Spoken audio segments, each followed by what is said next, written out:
El dios de Jade y el corredor de bolsa. Un relato de Fergus Hume. Pero antes de comenzar, os recuerdo que tanto los enlaces de compra de mi primer poemario como los de mis redes sociales están en la cajita de descripción. Os invito a echarles un vistazo. Dicho esto, continuamos. Por norma general, un detective medio suele recibir el doble del reconocimiento que merece. No me refiero al impostor que finge obrar milagros, sino al ser humano de carne y hueso que es propenso a equivocarse. Y así lo demuestra a menudo. Puede darse por sentado que cuando un detective exhibe una hoja de servicios impecable y la atribuye enteramente a su sagacidad, es joven en años y aún más joven en experiencia.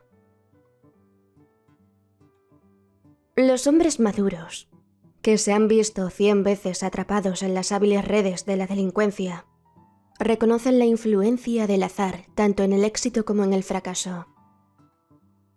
Ahí lo tienen. En 9 de cada 10 ocasiones, el azar hace más por resolver un caso que toda la destreza y el ingenio del individuo en quien recae la misión. La excepción es necesariamente ingeniería de un paladín infalible. No conozco a nadie así. Si alguna vez llegó a existir, está fuera de la circulación. Esta opinión, basada en la experiencia colectiva antes que en un episodio concreto, puede sustanciarse mediante un puñado de hechos incontroversibles. Para el presente ejemplo, bastará con uno. Tomaré por tanto el caso Brixton con el fin de ilustrar la intervención del azar en los asuntos humanos. De no haber sido por aquel fetiche maorí. Pero eso es el final más que el comienzo de la historia. Y sería conveniente dejarlo a un lado por el momento. Baste decir que esa figurilla de Jade llevó a la horca a una persona de la que nos ocuparemos a continuación. Cuando el señor Paul Vincent y su mujer se establecieron en Alster Lodge, la sociedad de Brixton los acogió como un par de excelentes adquisiciones. Ella era hermosa y tenía talento para la música. Él apuesto, relativamente adinerado y magnífico jugador de tenis. Sus antecesores, el padre de él y la madre de ella, ambos fallecidos, habían llevado una respetable vida de clase media. El mismo halo seguía envolviendo a sus hijos que, en razón tanto de este don heredado como de su propia personalidad, eran personas muy solicitadas en la sociedad de Brixton. La popular pareja vivía además plenamente entregada el uno al otro. Y 2 años después de contraer matrimonio seguían pareciendo dos enamorados. Así tenía que ser. De ahí que amigos y conocidos tuvieran a los Vincent como emblema de la perfección conyugal. Paul Vincent era corredor de bolsa y pasaba por tanto la mayor parte del tiempo en la ciudad. Juzguen, pues, la conmoción que se produjo cuando la guapa señora Vincent apareció muerta en el estudio de su casa, con una puñalada en el corazón. Difícilmente podía esperarse un asesinato tan inconcebible. La joven contaba con numerosos amigos. Ningún enemigo conocido y, sin embargo, había llegado a ese trágico final. Una investigación más detallada reveló que la cerradura del escritorio estaba forzada, y el señor Vincent declaró que le faltaban 200 libras. Así las cosas, en un principio se creyó que el robo era la única causa del crimen, y al sorprender la víctima al ladrón, éste la había asesinado. El propicio momento escogido por el asesino denotaba un conocimiento minucioso de las costumbres domésticas de Alster Lodge. El marido estuvo ocupado en la ciudad hasta medianoche. La servidumbre, cocinera y doncella tenían permiso ese día para asistir a una boda, y no regresaron hasta las 11. La señora Vincent pasó por tanto 6 horas completamente sola en casa, y en ese intervalo se cometió el asesinato. Las sirvientas hallaron el cadáver de su infortunada señora y dieron la alarma de inmediato. Poco después llegó Bimsem y encontró a su mujer muerta, su casa tomada por la policía y a sus sirvientes histéricos. Nada se podía hacer esa noche, si bien a la mañana siguiente se dieron los primeros pasos para aclarar el misterio. Es este punto donde comienza mi relato. A las 9 recibí órdenes de hacerme cargo del caso. Y a las 10 estaba en casa de los Bimsem, tomando nota de los detalles y reuniendo pruebas. Aparte de retirar el cadáver, no se había tocado nada, y el estudio se encontraba exactamente igual que en el momento de descubrirse el asesinato. Registré atentamente la sala y, hecho esto, interrogué a la cocinera, a la doncella y, por último, al señor de Halster Lodge. El resultado del interrogatorio me hizo albergar moderadas esperanzas de dar con el asesino. El estudio, amplio con vistas al jardín que separaba la vivienda del camino, estaba amueblado con sencillez, como la estancia de un hombre soltero. Contaba con un escritorio anticuado, dispuesto en ángulo recto con respecto a la ventana, una mesa redonda que llegaba casi hasta el alféizar, 2 butacas, 3 sillas de mimbre corrientes y, sobre la repisa de la chimenea, una exposición de pipas, pistolas, guantes de boxeo y floretes. Uno de los floretes había desaparecido. Un simple vistazo mostraba la encarnizada batalla que había librado el asesino antes de derrotar a su víctima. El mantel de la mesa estaba en el suelo, 2 de las sillas caídas y el escritorio, con varios cajones abiertos, presentaba importantes hachazos. La llave no estaba en la cerradura del escritorio, y la ventana estaba cerrada por dentro. Un registro posterior reveló los siguientes hallazgos. Un hacha para cortar madera, encontrada cerca del escritorio. Un florete con la punta partida, encontrado debajo de la mesa. Un ídolo de jade, escondido detrás del guardafuegos. La cocinera, que gracias al brandy se mostraba desafiante y valerosa, declaró que había salido de la casa a las 4 de la tarde de la víspera y había regresado cerca de las 11. La puerta de atrás, para su sorpresa, estaba abierta. Fue con la doncella a informar de este incidente a su señora, y encontraron el cadáver tendido en el suelo, a medio camino entre la puerta y la chimenea. Avisó a la policía sin perder un instante. El señor y la señora eran una pareja muy bien avenida, y, que ella supiera, no tenían enemigos. La doncella ofreció una declaración muy similar, a la que añadió que el hacha era de la leñera de la casa. Las demás habitaciones estaban intactas. El pobre Bimsem, destrozado por la tragedia, a duras penas acertaba a responder a mis preguntas con serenidad. Condoliéndome de su comprensible pena, le interrogué con la mayor delicadeza posible, y tengo que reconocer que contestó con admirable prontitud y claridad. ¿Qué sabe de este infortunado asunto? Le pregunté cuando nos quedamos a solas en la sala de estar. Se negó a quedarse en el estudio. Como a buen seguro era natural dadas las circunstancias. Absolutamente nada, dijo. Me fui a la ciudad ayer a las 10 de la mañana, y como tenía mucho trabajo, le dije a mi mujer que no regresaría hasta medianoche. Estaba contenta y llena de salud cuando lo vi por última vez y ahora... Incapaz de terminar la frase, hizo un gesto de desesperación. Tras una pausa añadió: ¿Tiene usted alguna teoría sobre el caso? A juzgar por el estado del escritorio, yo diría que el robo... ¿El robo?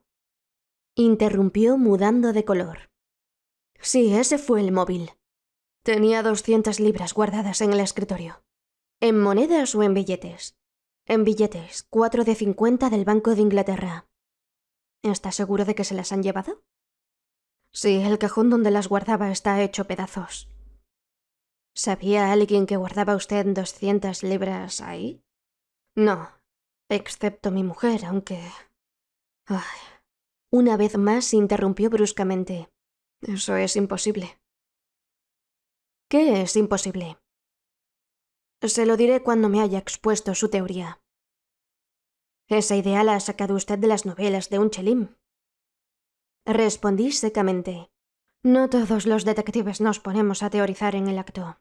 No tengo ninguna teoría en particular. Quien cometió el crimen sabía que su mujer estaba sola en la casa y que había 200 libras en ese escritorio. ¿Le contó a alguien estos detalles? Bimsem se atusó el bigote con cierto apuro y supe por su gesto que había cometido una indiscreción. No querría buscar problemas a una persona inocente. Dijo al fin, pero se lo conté a un hombre llamado Roy. ¿Por qué razón? Es una larga historia. Perdí 200 libras jugando a las cartas con un amigo y retiré ese dinero del banco para pagarle la deuda.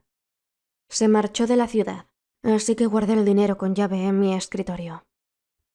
Anoche Roy vino a verme al club, muy alterado, y me pidió que le prestara 100 libras. Dijo que estaba perdido si no se las prestaba. Le ofrecí un cheque, pero necesitaba el dinero en efectivo. Le dije que había dejado las 200 libras en casa y por tanto no podía prestárselas. Me preguntó si no podía venir a buscarlas a Brixton, pero le dije que no había nadie en casa y... Pero sí había alguien en casa. Interrumpí. Yo creía que no. Sabía que las criadas iban de boda y pensé que mi mujer se iría a casa de alguna amiga para no pasar la noche sola. Bien, ¿y qué ocurrió después de que le dijera a Roy que no había nadie en casa? Se marchó muy enfadado, jurando que necesitaba ese dinero a toda costa. Pero es imposible que tenga nada que ver con esto. No lo sé. Usted le dijo dónde estaba el dinero y que la casa estaba vacía. ¿No es probable que viniera con la intención de robar el dinero? Y en ese caso, ¿qué habría ocurrido? Entra por la puerta de atrás y coge el hacha de la leñera para forzar el escritorio. Su mujer oye ruido y lo sorprende en el estudio. Él pierde los nervios. Coge un florete de encima de la chimenea y la mata. Acto seguido se larga con el dinero. Ahí tiene su teoría. Pésima para ese tal Roy. ¿No irá usted a acusarlo? Se apresuró a preguntar Bimsem. No, si no tengo pruebas suficientes. Si fue él quien cometió el crimen y robó el dinero, es evidente que tarde o temprano cambiará los billetes. Ahora bien, si tuviera la numeración... Aquí está. Dijo Bimsem sacando una libreta. Siempre anoto la numeración de los billetes grandes. Pero seguro, añadió mientras copiaba los números. Seguro que no piensa usted que Roy es culpable. No lo sé, me gustaría saber qué hizo esa noche. Yo no puedo decírselo. Vino a verme al Chestnut Club, alrededor de las 7. Y se fue enseguida. Yo tenía una cita de negocios. Fui a la Alhambra y después volví a casa. Dígame dónde vive Roy y descríbame qué aspecto tiene. Es estudiante de medicina y vive en Grosvenor Street. Alto, rubio, un joven muy apuesto. ¿Y cómo iba vestido anoche? De etiqueta, aunque llevaba un abrigo de color beige. Tomé debida nota de estos detalles y estaba a punto de retirarme cuando me acordé del ídolo de jade. Era muy extraño encontrar un objeto así en un lugar tan prosaico como Brixton, y no pude dejar de pensar que había llegado allí por accidente. Por cierto, señor Bimsem, dije sacando el monstruoso ídolo del bolsillo. ¿Es suyo este dios de jade? No lo había visto en la vida, respondió y lo cogió para examinarlo. Está... Soltó la figurilla. Manchado de sangre. Es sangre de su mujer, señor. Si no es suyo, entonces tiene que ser del asesino. Por el sitio donde se encontró, supongo que debió de caérsele del bolsillo al atacar a su víctima. Como puede ver, está manchado de sangre. Seguramente se puso nervioso, pues de lo contrario no habría dejado una prueba tan condenatoria. Llevará la horca al asesino de la señora Bimsem. Eso espero, pero a menos que tenga usted la certeza de que ha sido Roy, no le arruine la vida acusándolo de este crimen. No se preocupe, no lo acusaré si no tengo pruebas suficientes. Respondí sin vacilar. Y con esto me despedí de él.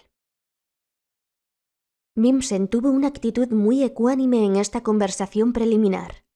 Por más que deseara castigar al asesino, no quería que pudieran caer sobre Roy sospechas infundadas. Si no le hubiera forzado a contarme el incidente del club, dudo de que él lo hubiera sacado a relucir. Como es lógico, la información me proporcionó la pista que necesitaba. Solo Roy sabía que los billetes estaban en el escritorio, y además se imaginaba, debido al error de Vincent, que no había nadie en la casa. Resuelto a conseguir ese dinero a toda costa, según sus propias palabras, intentó el robo, hasta que la inesperada aparición de la señora Vincent vino a transformar un delito menor en uno mayor. Lo primero que hice fue dar aviso al banco del robo de 4 billetes de 50 libras con tal y tal numeración, señalando que el ladrón o algún cómplice probablemente intentaría cambiarlos, transcurrido un tiempo razonable. No dije ni una palabra del asesinato, y me cuidé mucho de que ningún detalle llegara a oídos de la prensa, pensando que el asesino quizá leyera las crónicas periodísticas para trazar su curso de acuerdo con la acción de la policía. Juzgué más sabio que supiera lo menos posible. Esas noticias periodísticas tan pormenorizadas causan más mal que bien.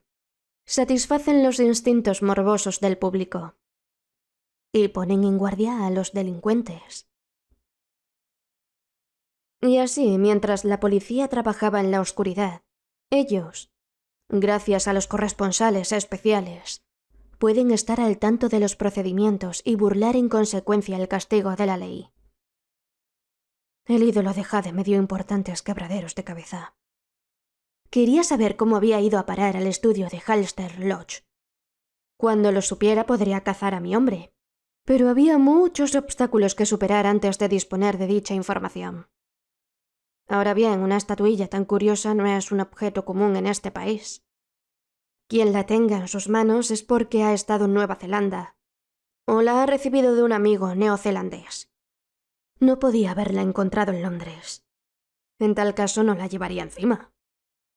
Deduje así que el asesino había recibido la estatuilla el mismo día del crimen, y que el amigo en cuestión tenía contactos en Nueva Zelanda para que el ídolo obrara en su poder.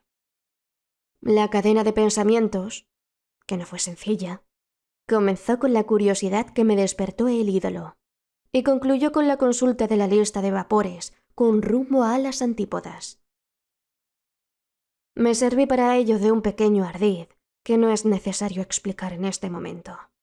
A su debido tiempo todo encajará con el ahorcamiento del asesino de la señora Vincent. Entretanto, seguí el rastro de los billetes y dejé que el ídolo de Jade labrara su propio destino. Tenía así, pues, 2 hilos que seguir. El asesinato se cometió el 20 de junio, y el día 23 se ingresaron en el Banco de Inglaterra 2 billetes de 50 libras, cuya numeración coincidían con la del dinero robado. Me asombró el escaso cuidado que ponía el delincuente para ocultar su crimen. Y mi sorpresa fue mayor si cabe cuando supe que la persona que ingresó el dinero era un abogado muy respetable. Me facilitaron su dirección y fui a visitarlo. El señor Mopsley me recibió con mucha cortesía y no dudó en relatarme cómo habían llegado los billetes a su poder. No le confié el principal motivo de la investigación. «Espero que no haya ningún problema con esos billetes», dijo cuando terminé de exponerle la razón de mi visita. «Ya he tenido bastantes problemas». «¿Y eso, señor Mopsley? ¿En qué sentido?» En vez de responder, tocó la campana y ordenó al criado que acudió a la llamada. «Diga al señor Ford que venga». Volviéndose a mí, continuó. «No tengo más remedio que revelar lo que esperaba guardar en secreto, aunque confío en que esta revelación quede entre nosotros». «Eso lo decidiré cuando lo haya oído. Soy un detective, señor Mopsley, y puede usted estar seguro que no me dedico a investigar por mera curiosidad». Antes de que pudiera contestarme, un joven esbelto y de aspecto frágil, muy nervioso, entró en la sala. Era Ford. y nos miró primero a mí y luego a Mopsley con cierto recelo. «Este caballero», anunció Mopsley en tono amable, «es de Scotland Yard y está aquí por el dinero que me diste hace 2 días». «No habrá ocurrido nada malo, espero», balbució Ford poniéndose rojo y blanco al mismo tiempo. «¿Quién le dio el dinero?», pregunté eludiendo su pregunta. «Mi hermana». Su respuesta me sobresaltó, y con razón. Mis pesquisas sobre Roy habían puesto al descubierto que el joven estaba enamorado de una enfermera llamada Clara Ford. Era evidente que Roy le entregó a ella los billetes después de robarlos en Halster Lodge. Pero, ¿qué necesidad tenía de cometer el robo? ¿Por qué le dio su hermana 100 libras? Le pregunté a Ford. En lugar de contestar, miró a Mopsley con gesto de súplica. El abogado tomó la palabra. «Tenemos que confesarlo todo, Ford», suspiró. «Si has cometido un segundo delito para ocultar el primero, yo no puedo ayudarte. Esta vez no está en mi mano». «No he cometido ningún delito», dijo Ford, y, mirándome desesperadamente, añadió. «Señor, reconozco que desfalqué 100 libras del señor Mopsley para pagar una deuda de juego. Tuvo la bondad y la generosidad de pasar por alto el delito si le devolvía lo que le había quitado. Yo no tenía ese dinero. Así que se lo pedí a mi hermana. Es una pobre enfermera, y ella tampoco disponía de esa cantidad. Pero como sabía que si no pagaba la deuda estaba perdido, mi hermana pidió ayuda a Julian Roy. Él prometió ayudarla, y le dio 2 billetes de 50 libras. Mi hermana me los entregó y yo se los di al señor Mopsley para que los ingresara en el banco». Esto explicaba el comentario de Roy. No se refería a su ruina, sino a la de Ford.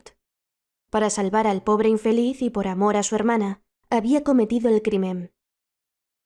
No me hacía falta hablar con Clara Ford, y en ese mismo instante decidí detener a Roy. El caso estaba clarísimo, y tenía motivos justificados para dar este paso.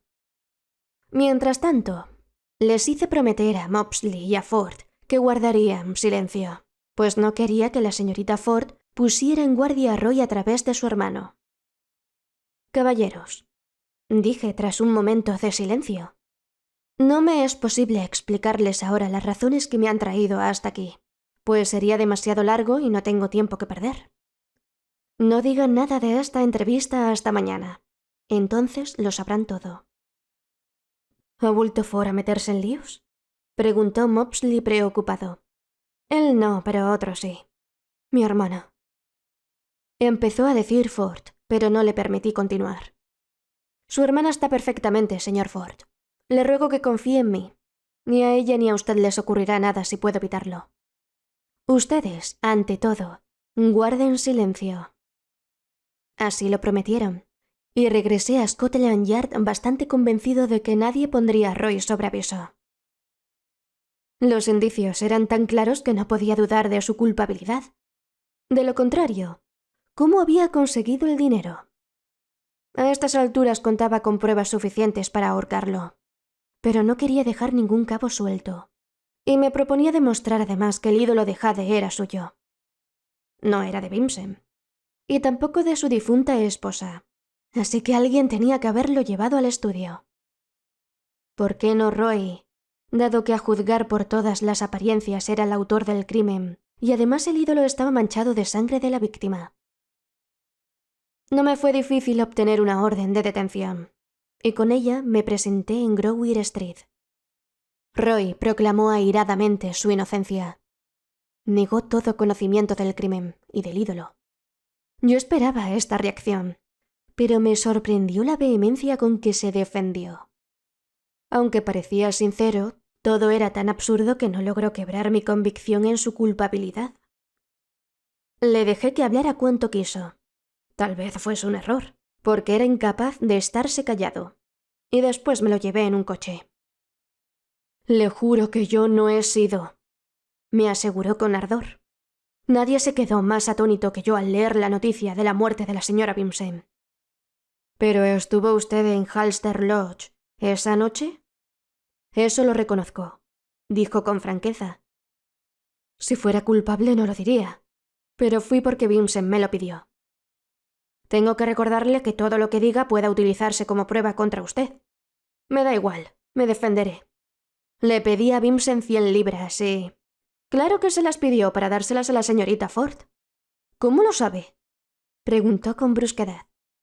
Por su hermano, a través de Mopsley. Él ingresó en el banco los billetes que usted le entregó. Debería haberse andado usted con más cuidado para ocultar su delito.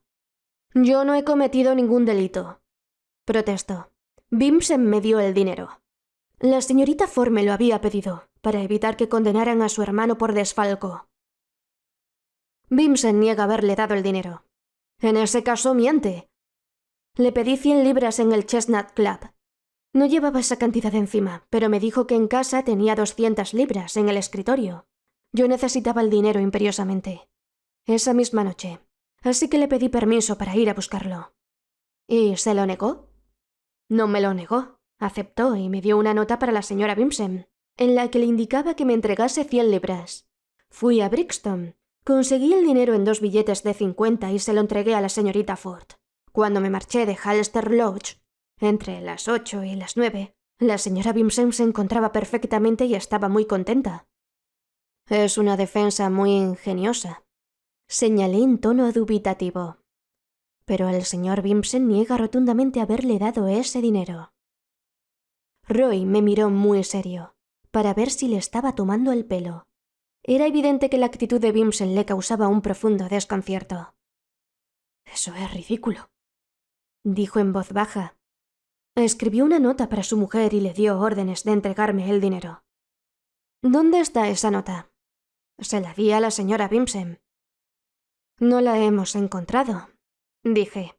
«Si esa nota hubiese llegado a sus manos, ahora yo la tendría en las mías». ¿No me cree? ¿Cómo voy a creerle si cuento con la prueba de los billetes y Vincent lo niega todo?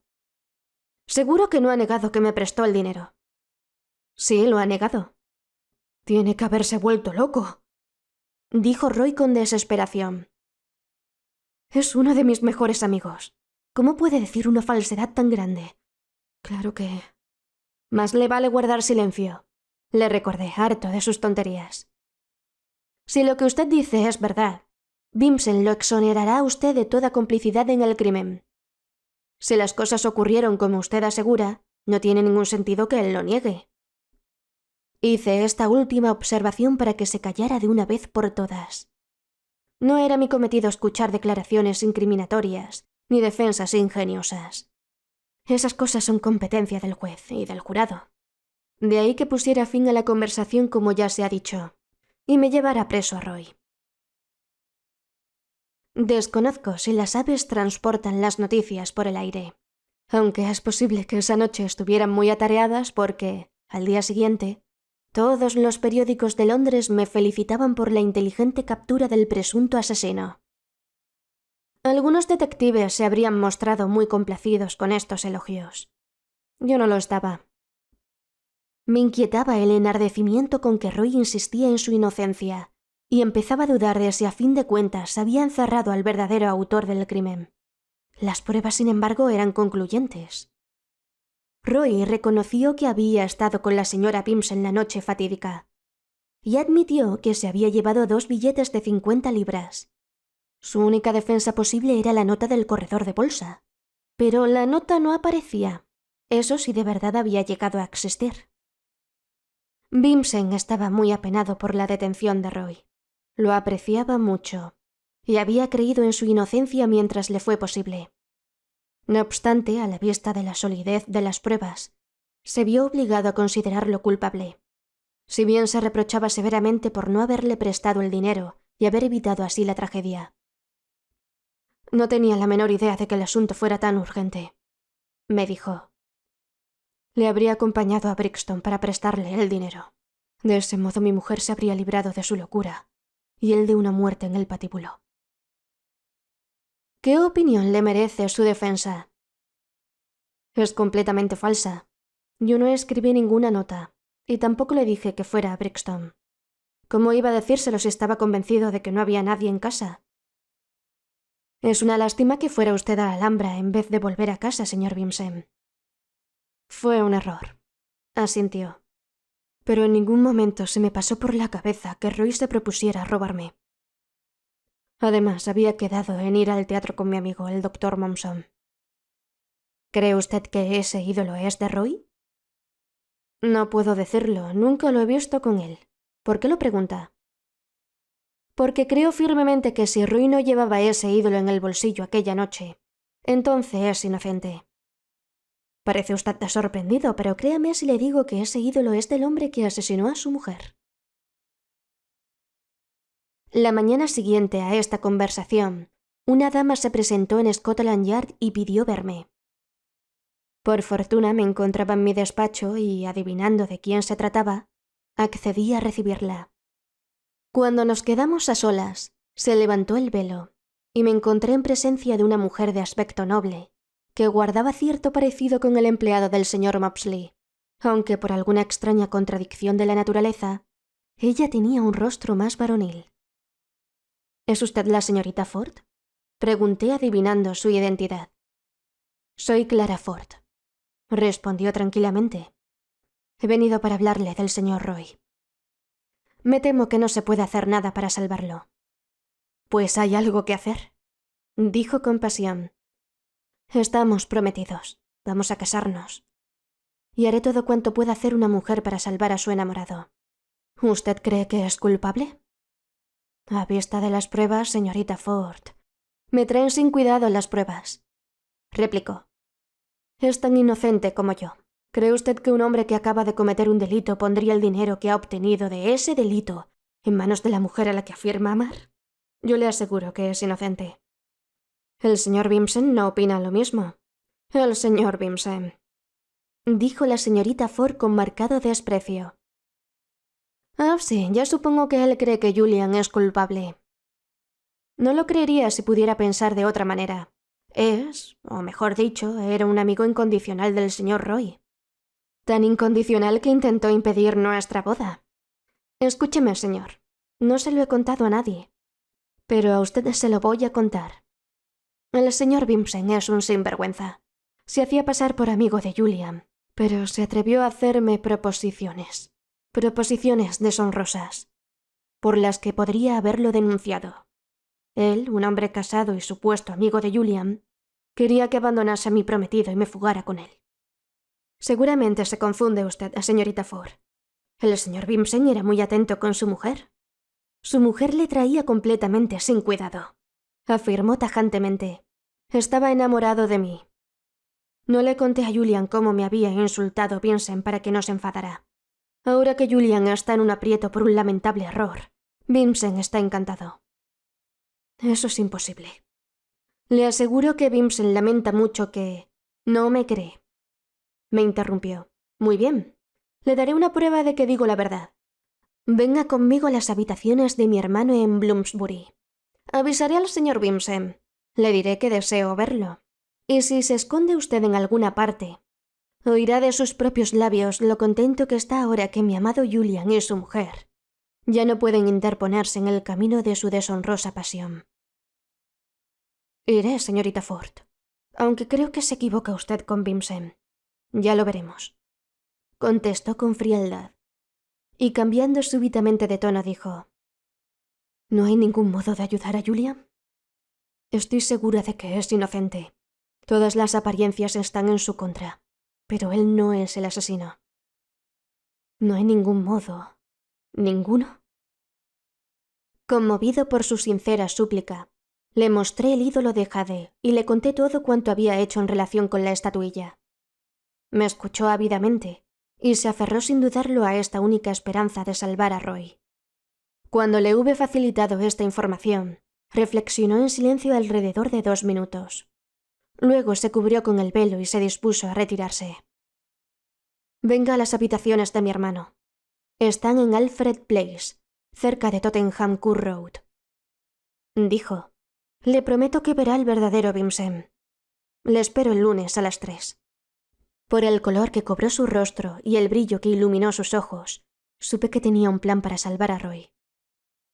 Me tengo por un hombre listo, pero Después de aquella reunión en Alfred Place, me declaro completamente idiota en comparación con la señorita Ford. Ató cabos, descubrió pruebas insospechadas y terminó por ofrecer una explicación sencillamente increíble. En el momento en que se despidió de mí, llevaba en el bolsillo el ídolo de jade. Confiaba en demostrar con él la inocencia de su amado y la culpabilidad de otra persona. Fue la maniobra más inteligente que había visto en mi vida. El examen del cadáver de la señora Bimsen concluyó con un dictamen de homicidio intencionado. Poco después se le dio sepultura, y todo Londres esperaba el juicio de Roy. En la vista preliminar se le acusó del crimen, pero Roy se acogió a su derecho a no declarar, y a su debido tiempo se señaló la fecha del juicio. Entretanto, fui a ver a la señorita Ford el día acordado, y la encontré a solas. Bimsen no tardará en llegar, dijo tranquilamente. Ya sé que se ha fijado la fecha del juicio. Y Roy no se ha defendido. Yo lo defenderé, dijo con una extraña mirada. Ya no temo por él. Salvó a mi pobre hermano y yo voy a salvarlo a él. ¿Ha descubierto algo? He descubierto muchas cosas. Calle. Está aquí Bimsen, dijo al oír que un coche se detenía en la puerta. Escóndase detrás de esa cortina y no salga hasta que le dé la señal. Preguntándome qué se proponía, me escondí tal como me ordenaba. Al momento entraba Bimsen y poco después presencié una escena extrañísima. La señorita Ford lo recibió con frialdad y le pidió que se sentara. Bimsen estaba nervioso, mientras que ella parecía de piedra y no manifestaba ninguna emoción. Le he hecho venir, señor Bimsen, para pedirle que me ayude a salvar a Julian. ¿Cómo voy a ayudarla?, contestó con perplejidad. Lo haría de buen grado, pero no está en mi mano. Yo no lo veo así. Le aseguro, Clara. Empezó a decir con ardor, pero ella le cortó en seco. Sí, llámeme Clara, diga que me ama. Mienta como todos los hombres y luego niégueme la ayuda que le pido. No pienso ayudar a Julian a casarse con usted, afirmó en tono resentido. Usted sabe que la amo. La amo con todo mi corazón. Quiero casarme con usted. ¿No es una declaración demasiado prematura, estando tan reciente la muerte de su mujer? Mi pobre mujer nos ha dejado. Que descanse en paz. Pero usted la quería. Nunca la quise, dijo poniéndose en pie. Es a usted a quien quiero. La quise desde el primer momento en que la vi. Mi mujer está muerta. Julian Roy está en prisión, acusado de haberle quitado la vida. Nada nos impide casarnos ahora que sé que han eliminado esos obstáculos. Si me casara con usted, dijo ella despacio, ¿ayudaría a Julian en su defensa? No puedo, las pruebas son concluyentes. Usted sabe que es inocente, señor Bimsen. No, creo que él mató a mi mujer. ¿Cree que mató a su mujer?, repitió la señorita Ford, dando un paso hacia él con el ídolo de jade en la mano. ¿Cree que esto se le cayó en el estudio cuando le asestó el golpe mortal? No lo sé, dijo sin inmutarse, echando un vistazo al ídolo. No lo había visto nunca. Piénselo bien, señor Bimsen, piénselo bien. ¿Quién estuvo en el Alhambra a las 8 de la tarde con el doctor Momson? Y allí se encontró con el capitán de un vapor de Nueva Zelanda con quien tenía cierta amistad. Yo, contestó Bimsen en tono desafiante. ¿Y eso qué significa? Significa, dijo ella subiendo la voz, que ese capitán le dio a usted el ídolo de jade en el Alhambra. Y usted se lo guardó en el bolsillo. Poco después volvió a Brixton, cuando el hombre cuya muerte usted había planeado ya no estaba allí. Llegó a su casa y mató a su pobre mujer, que lo recibió con toda la inocencia del mundo. Se guardó usted el dinero que quedaba, destrozó el escritorio y en algún momento, sin querer, se le cayó esta estatuilla que lo acusa del crimen. Mientras pronunciaba este discurso, se acercó paso a paso al malvado Bimsen, que, pálido y angustiado, retrocedió para escapar de la furia de la señorita Ford. Vino directo a mi escondite y casi cayó en mis brazos. Yo ya había oído lo suficiente para convencerme de que era culpable. y al momento estábamos forcejeando. «¡Es mentira, mentira!», gritó intentando escapar. «Es verdad», dije mientras lo inmovilizaba. «No tengo la menor duda de que es culpable». En el forcejeo se le cayó la libreta del bolsillo y unos papeles que llevaba dentro se desperdigaron por el suelo. La señorita Ford recogió un papel manchado de sangre. «La prueba», exclamó. «La prueba de que Julian ha dicho la verdad. Esta es la nota con la que usted autorizó a su pobre mujer para que le entregase las 100 libras a Julian». Vincent comprendió que estaba perdido, y sin ofrecer más resistencia, se comportó como el cobarde que era. «No puedo luchar contra el destino», dijo mientras le ponía las esposas. «Confieso el crimen. Lo hice por amor. Odiaba a mi mujer porque era una carga para mí, y odiaba a Roy porque la amaba a usted. Pensé en librarme de los dos de un solo golpe. Él puso la oportunidad en mis manos cuando me pidió el dinero. Fui a Brixton. Vi que ella le había entregado el dinero, tal como yo le había ordenado. Arranqué el florete de la pared y la maté. Destrocé el escritorio y tiré la silla, para simular el robo, y me marché. Fui en coche hasta la estación siguiente a Brixton. Cogí un tren y volví corriendo a la Alhambra. Momson no sospechó mi ausencia, pues me hacía en otra parte del teatro. Esa era mi coartada. De no haber sido por esta nota, que he cometido la estupidez de no destruir, y por ese ídolo infernal que se me cayó del bolsillo, habría llevado a Roy a la horca y me habría casado con usted. Parece ser que el ídolo me ha delatado. Y ahora, señor», añadió volviéndose a mí, «será mejor que me lleve a prisión». Eso hice, sin perder un instante. Una vez cumplidos los trámites legales, Julian quedó en libertad y finalmente se casó con la señorita Ford. Vincent murió ahorcado, tal como se merecía por haber cometido un crimen tan vil. Mi recompensa fue el ídolo de jade, que conservo como recuerdo de este caso tan singular. Semanas más tarde, la señorita Ford me contó cómo había tendido su trampa. «Cuando me reveló usted sus sospechas sobre el ídolo», explicó, «tuve la certeza de que Vincent tenía algo que ver con el crimen. Dijo usted que el doctor Momson había estado con él en el Alhambra. Los dos trabajamos en el mismo hospital. Le pregunté por el ídolo y se lo enseñé. Recordaba que el capitán de Leckey se lo había regalado a Vincent. La estatuilla se le quedó grabada por lo extraña que era. Con esta información fui al puerto y busqué al capitán. Reconoció el ídolo y confirmó que se lo había dado a Vincent. A partir de lo que usted me había contado, deduje cómo se urdió el plan, y así se lo expuse a Vincent tal como usted mismo oyó. Casi todo eran conjeturas y hasta que vi la nota no tuve plena seguridad de que era culpable. Todo ha sido obra del ídolo de jade.